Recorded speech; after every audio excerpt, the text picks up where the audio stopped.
Okay, welcome again to E4E Hub. This is me, Ankit, going to answer test number 2, listening, of Cambridge IELTS book number 8. Yeah, so this is test 2 of Cambridge IELTS book number 8, listening.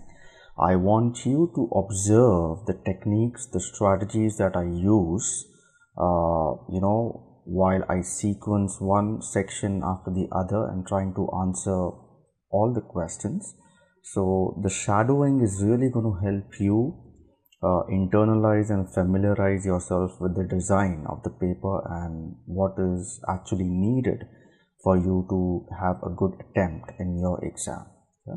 So once I start at the count of 5, I will go silent and I won't speak much into the microphone. So I will see you right on the other side of the listening test once all the sections are over and it's time for me to transfer the answers from the question paper to the answer sheet. Yeah. So on the countdown of 5, I'm going to start this particular test. 5, 4, 3, 2, 1. You will hear a number of different recordings, and you will have to answer questions on what you hear. There will be time for you to read the instructions and questions, and you will have a chance to check your work. All the recordings will be played once only. The test is in 4 sections. At the end of the test, you will be given 10 minutes to transfer your answers to an answer sheet. Now turn to section 1.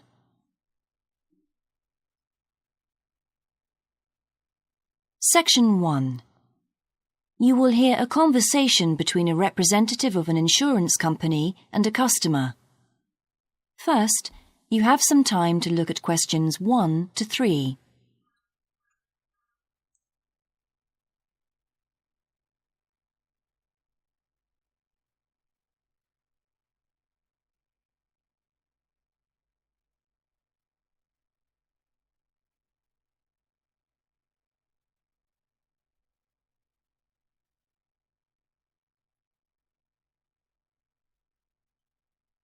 You will see that there is an example that has been done for you. On this occasion only, the conversation relating to this will be played first. Good morning, Total Insurance. Judy speaking. How may I help you? I recently shipped my belongings from overseas back here to Australia, and I took out insurance with your company. Some items were damaged during the move, so I need to make a claim. What do I have to do? Okay, well, first I need to get a few details about this. Can you give me your name, please? Yes, it's Michael Alexander. The man's name is Michael Alexander, so Michael Alexander has been written in the space. Now we shall begin. You should answer the questions as you listen, because you will not hear the recording a second time. Listen carefully and answer questions 1 to 3.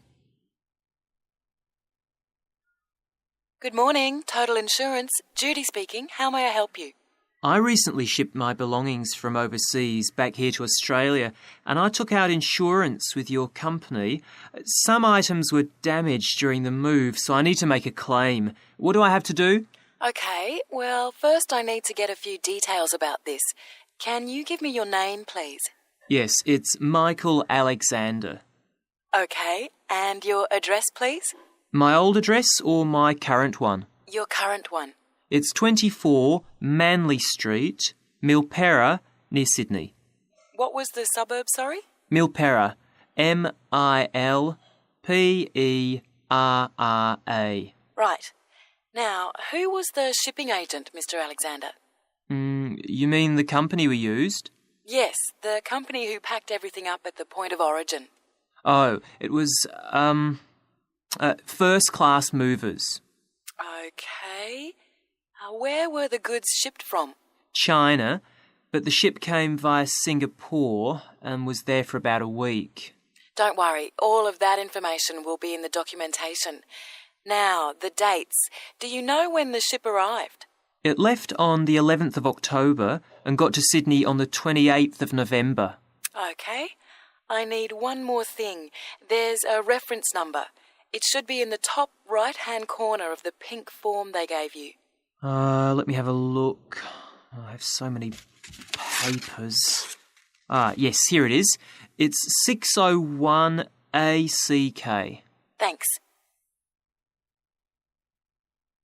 Before you hear the rest of the conversation, you have some time to look at questions 4 to 10.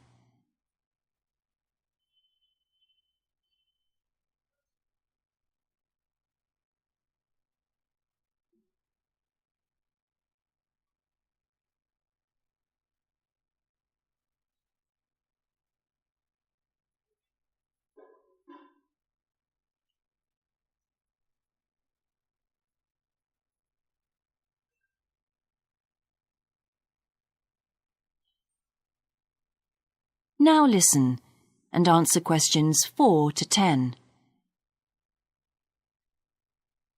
I need to take down a few details of the actual damage over the phone before you put in a full report. Can you tell me how many items were damaged and what the damage was?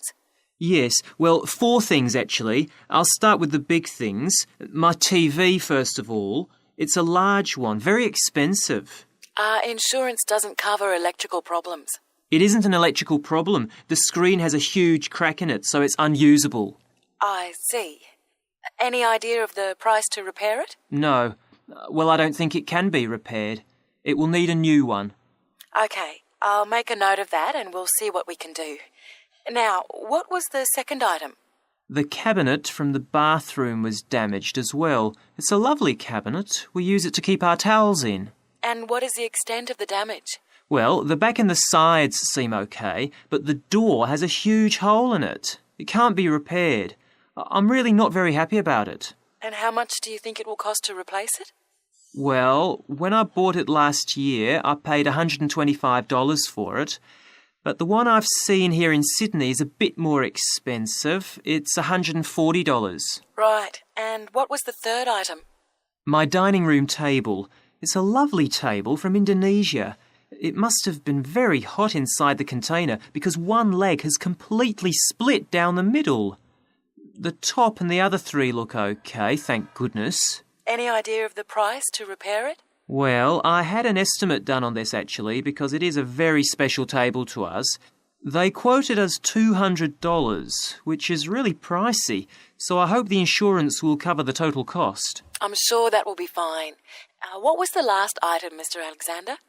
Well, we have a lovely set of china plates and dishes, with matching cups, saucers, the lot. They were all in the one box, which must have got dropped because some plates were broken. 6, actually. And can you tell me the replacement value of these? Well, it's hard to say because they were part of a set, but they can be up to $10 each as it's such a good set. OK, so that would be around $60 altogether. Yes, that's right. And is that all of the items? Yes. So, what do I have to do now? That is the end of section 1. You now have half a minute to check your answers.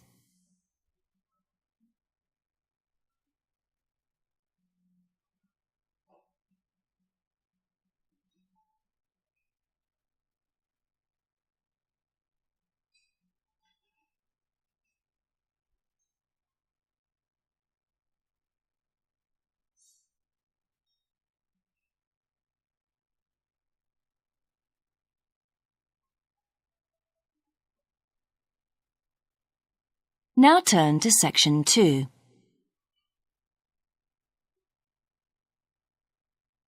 Section 2. You will hear an introductory talk about a new agricultural park. First, you have some time to look at questions 11 to 14.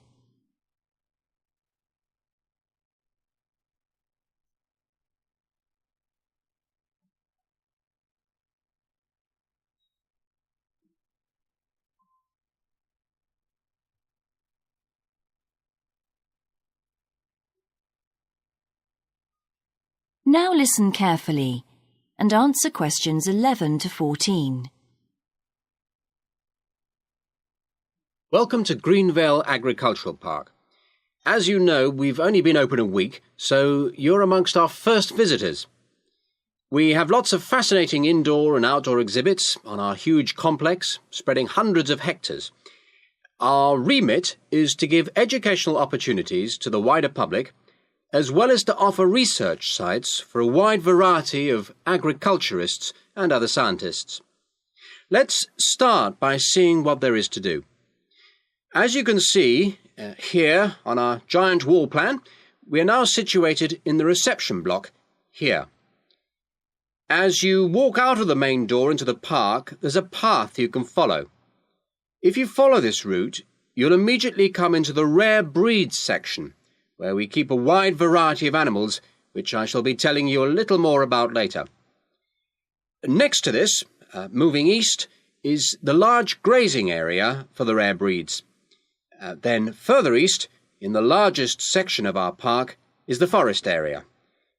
South of the grazing area, and in fact just next to the reception block, is our experimental crop area.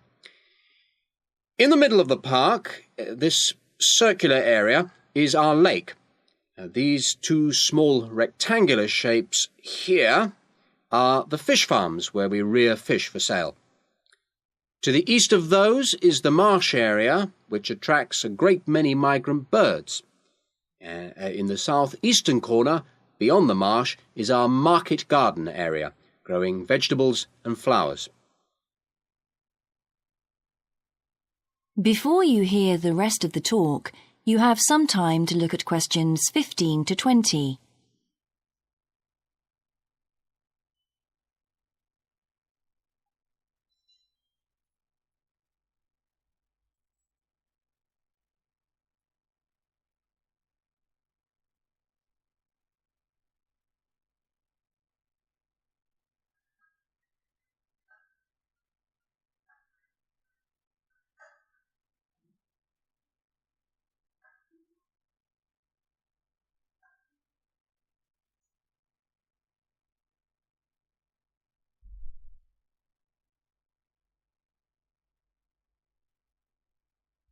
Now listen and answer questions 15 to 20.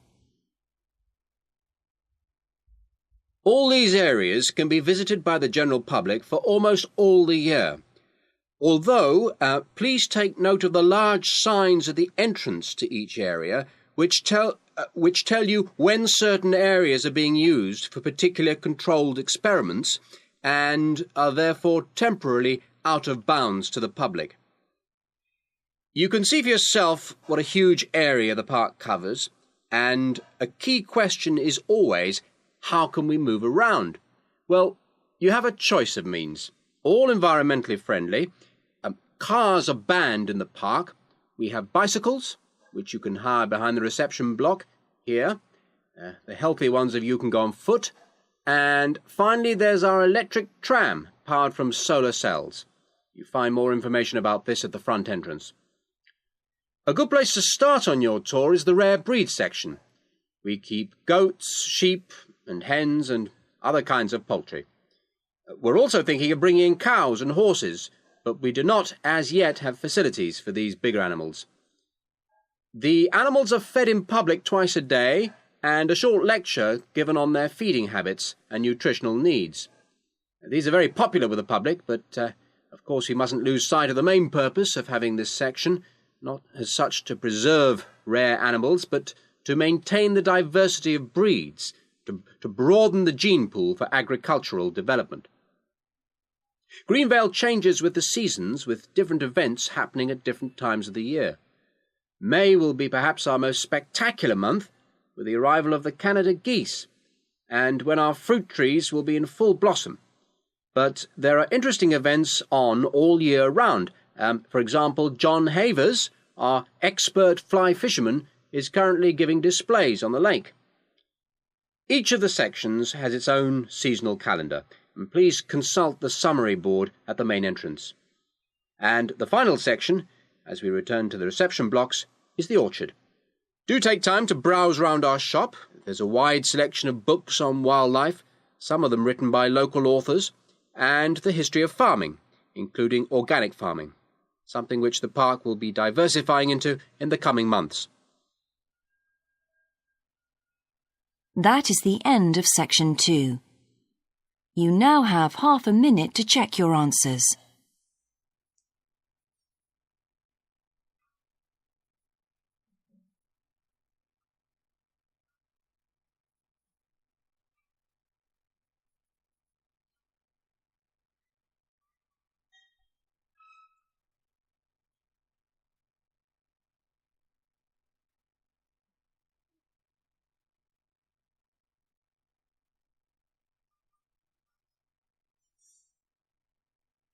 Now turn to section 3.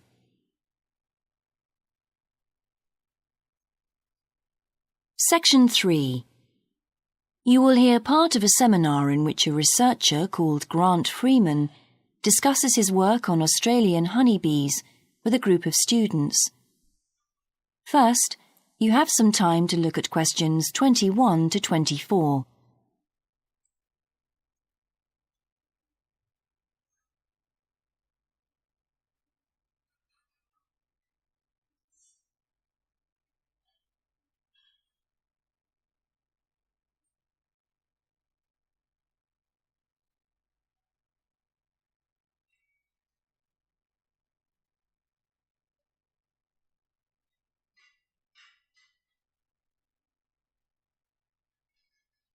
Now listen carefully and answer questions 21 to 24. Good morning, everyone. In today's seminar, Grant Freeman, a biologist who specialises in identifying insects and who works for the Australian Quarantine Service, has come to talk to us about his current research work. Right, well, over to you, Grant. Good morning, everyone. I'm sure that you know that the Quarantine Service regulates all food brought into Australia. Well, obviously they want to protect Australia from diseases that might come in with imported goods, but they also want to prevent insect pests from being introduced into the country, and that's where I have a part to play. Anyway, my current research involves trying to find a particular type of bee, the Asian honeybee, and finding out whether there are any of them around in various states of Australia. We discovered a few of them in Queensland once and eradicated them. Now we're pretty keen to make sure that there aren't any more getting in, particularly to New South Wales and other states. What's wrong with Asian honeybees? Are they so different from Australian bees? Well, in fact, they look almost the same, but they are infested with mites, microscopic creatures which live on them, and which can seriously damage our own homegrown bees, or could even wipe them out. Well, what would happen if Australian bees died out? Well, the honey from Australian bees is of excellent quality, much better than the stuff the Asian bees produce. In fact, Australia exports native queen bees to a large number of countries because of this. When the European honeybee was first discovered out in the bush, we found they made really unpleasant honey, and they were also too big to pollinate many of our native flowers here in Australia. That must have had a devastating effect on the natural flora. Did you lose any species? No, we managed to get them under control before that happened. But if Asian bees got in, there could be other consequences. We could lose a lot of money because, you might not be aware, but it's estimated that native bees' pollination of flower and vegetable crops is worth $1.2 billion a year. So in a way, they're the farmer's friend. Oh, and another thing is, if you're stung by an Asian honeybee, it can produce an allergic reaction in some people, so they're much more dangerous than native bees. Before you hear the rest of the seminar, you have some time to look at questions 25 to 30.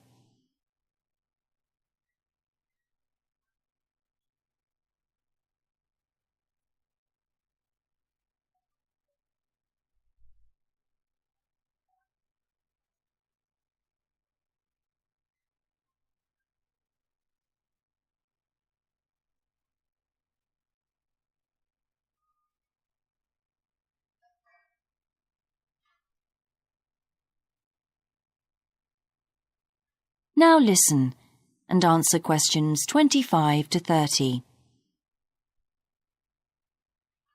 How will you know if Asian bees have entered Australia? We're looking at the diet of the bird called the rainbow bee-eater. The bee-eater doesn't care what it eats as long as they're insects. But the interesting thing about this bird is that we are able to analyse exactly what it eats, and that's really helpful if we're looking for introduced insects. How come? Because insects have their skeletons outside their bodies, so the bee-eaters digest the meat from the inside. Then they bring up all the indigestible bits of skeleton, and of course the wings, in a pellet, a small ball of waste material which they cough up. That sounds a bit unpleasant. So how do you go about it? In the field, we track down the bee-eaters and find their favourite feeding spots, the places where the birds usually feed. It's here that we can find the pellets.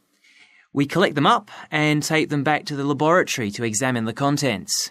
How do you do that? The pellets are really hard, especially if they've been out in the sun for a few days. So, first of all, we treat them by adding water to moisten them and make them softer. Then we pull them apart under the microscope. Everything's all scrunched up, but we're looking for wings, so we just pull them all out and straighten them. Then we identify them to see if we can find any Asian bee wings. And how many have you found? So far, our research shows that Asian bees have not entered Australia in any number. It's a good result and much more reliable than trying to find live ones as evidence of introduced insects. Well, that's fascinating. Thank you, Grant, for those insights.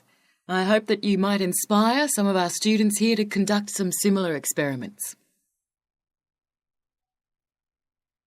That is the end of section 3. You now have half a minute to check your answers.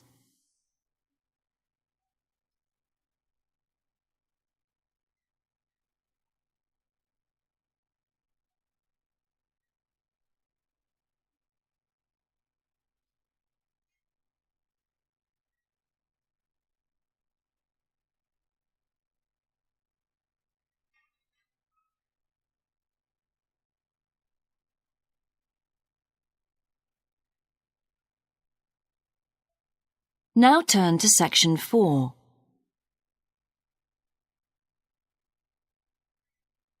Section 4. You will hear a student called Shona giving a presentation on her research report. First, you have some time to look at questions 31 to 40.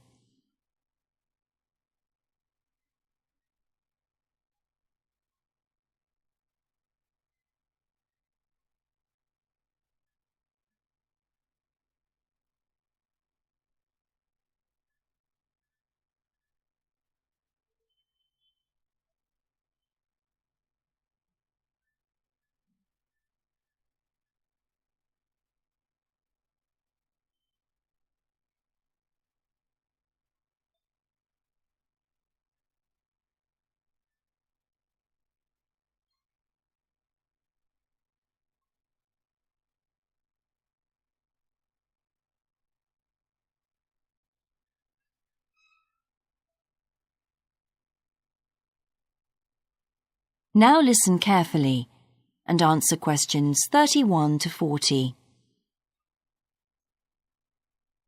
I've been doing some research into what people in Britain think of doctors, the ones who work in general practice, the first call for medical care, and comparing this with the situation in a couple of other countries. I want to talk about the rationale behind what I decided to do. Now, I had to set up my program of research in 3 different countries, so I approached postgraduates in my field in overseas departments, contacting them by email to organize things for me at their end.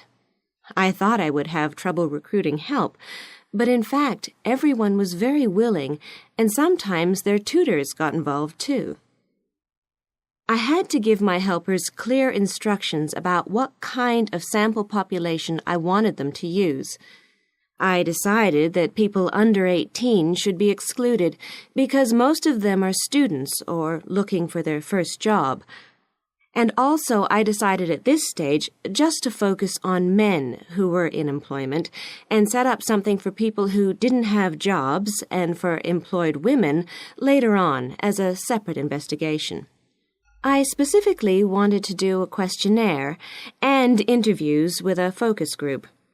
With the questionnaire, rather than limiting it to one specific point, I wanted to include as much variety as possible. I know questionnaires are a very controlled way to do things, but I thought I could do taped interviews later on to counteract the effects of this. And the focus group may also prove useful in future by targeting subjects I can easily return to, as the participants tend to be more involved. So I'm just collating the results now.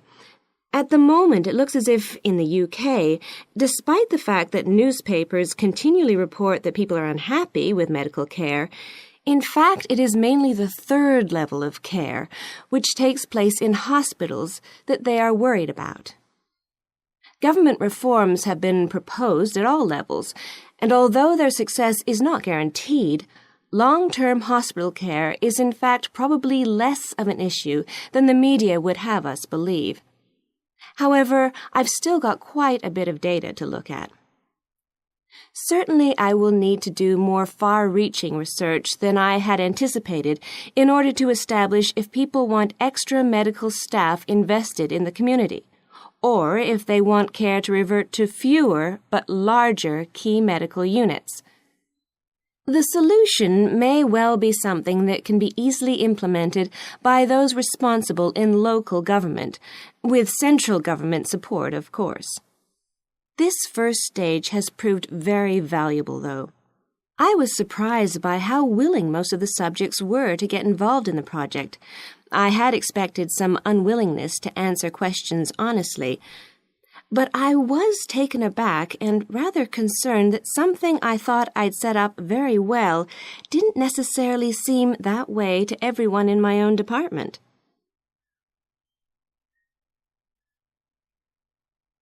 I thought you might also be interested in some of the problems I encountered in collecting my data. There were odd cases that threw me.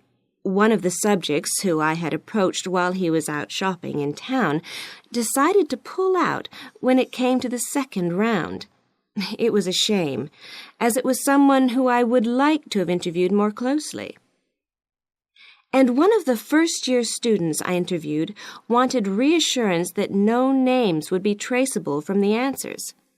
I was so surprised, because they think nothing of telling you about themselves and their opinions in seminar groups. Then one of the people that I worked with got a bit funny. The questions were quite personal, and one minute he said he'd do it, then the next day he wouldn't. And in the end, he did do it. It's hard not to get angry in that situation, but I tried to keep focused on the overall picture in order to stay calm. The most bizarre case was a telephone interview I did with a teacher at a university in France. He answered all my questions in great detail, but then when I asked how much access he had to dangerous substances, he wouldn't tell me exactly what his work involved. It was a real eye-opener. That is the end of section 4. You now have half a minute to check your answers.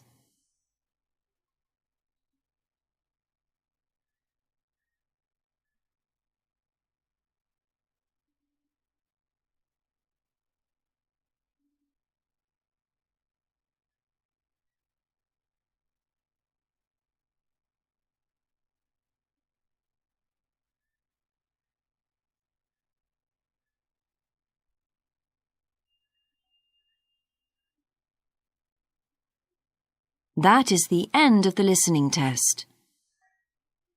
In the IELTS test, you would now have 10 minutes to transfer your answers to the answer sheet.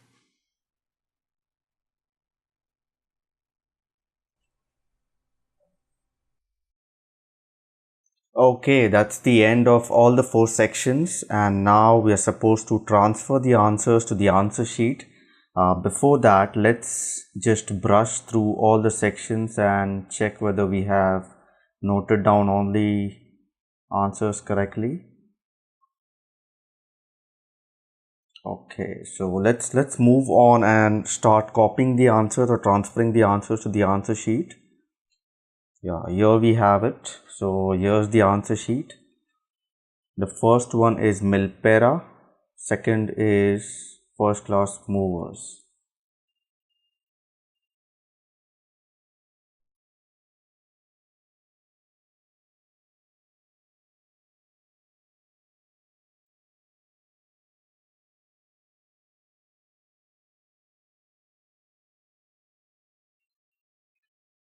What about the third one? Date of arrival 28th November.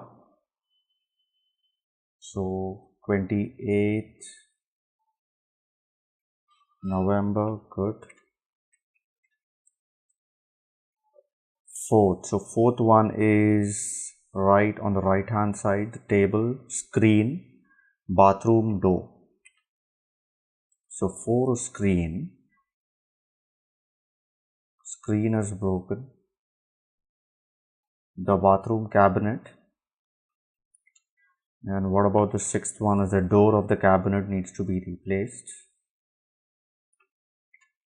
Okay, that's that. 7 is $140.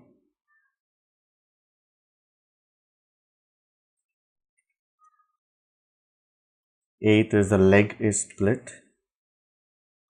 So it's LEG. 9. 6 plates were broken.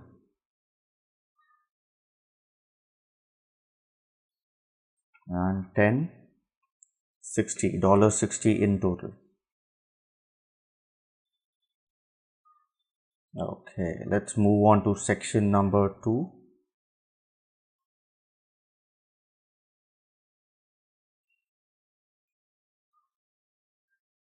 — 11 is option B.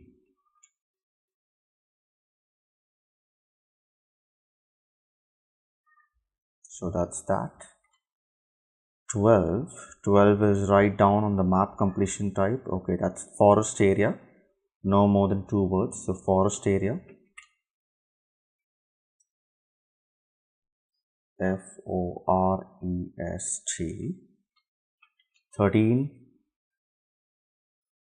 13 is in the central part, the fish farms. So fish farms.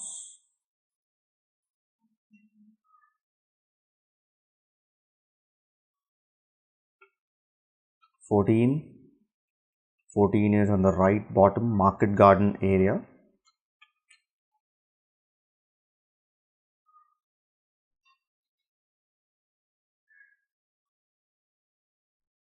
And everything will be capital here because it's kind of labeling the map, and all the other areas are also capitalized, so we have to keep that consistent. Let's come towards 15 to 20. So 50 is C. So I've just put everything here: C, B, C, B, C, A. C, B, C, B, C, A. Good. Let's come down. C, B, C, B, C, A. Let's check that. C, B, C, B, C, A. C, B, C, B, C, A. Okay, that's good. Now on to section number 2.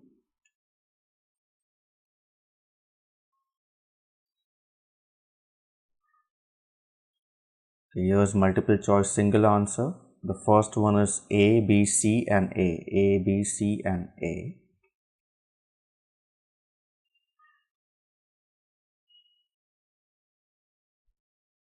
A, B, C, A. That's good. What about 25? 25 is insects, feeding.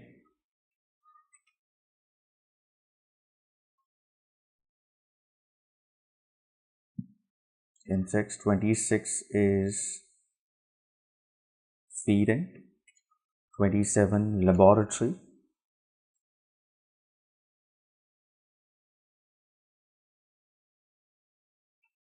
LAB. Okay, I hope that's the correct spelling. That is. 28 is water. 29 is wings. So water,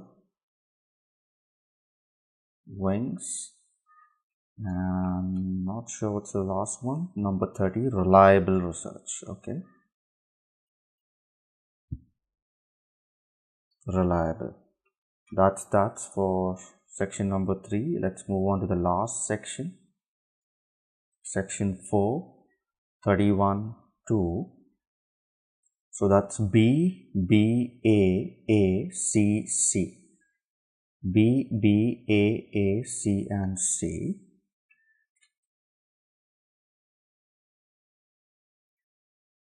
B, B, A, C, C. Okay, 37. So 37 to 40 is 4 options. One is B, F, D, and C. B, F, D, and C.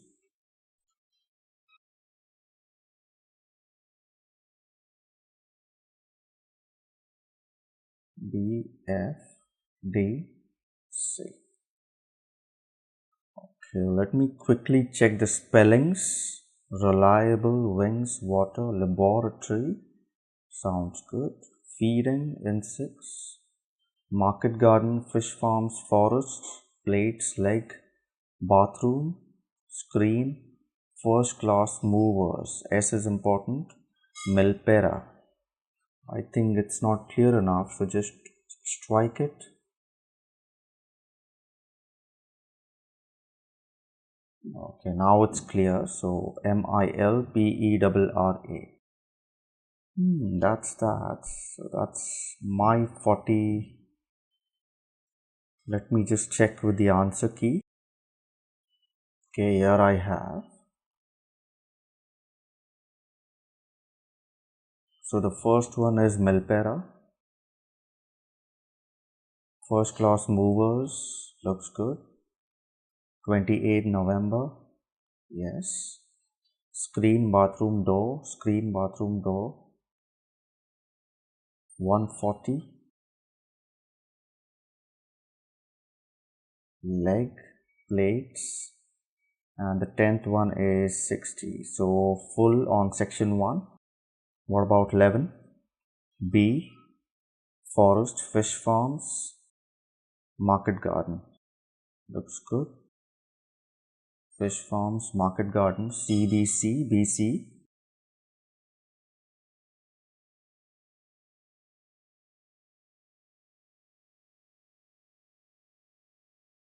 Okay, this is CAC, BCA.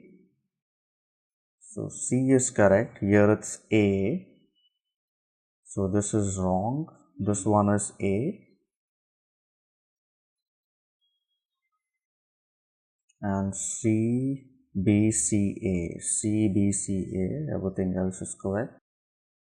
So we have one incorrect in section 2. 9 out of 10 in section 2. 21. A, B, C, A. A, B, C, A. Sounds good. Insects, feeding, laboratory. Feeding, laboratory. Water, wings, reliable. Water, wings, reliable. Yes.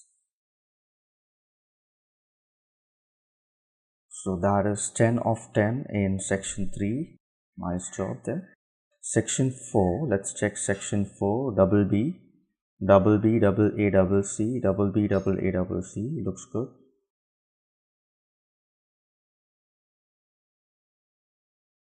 $37. BFDC, BFDC. Wow, that's 10 of 10 in section 4. So apart from the 16th one, which was, let's check the 16th one.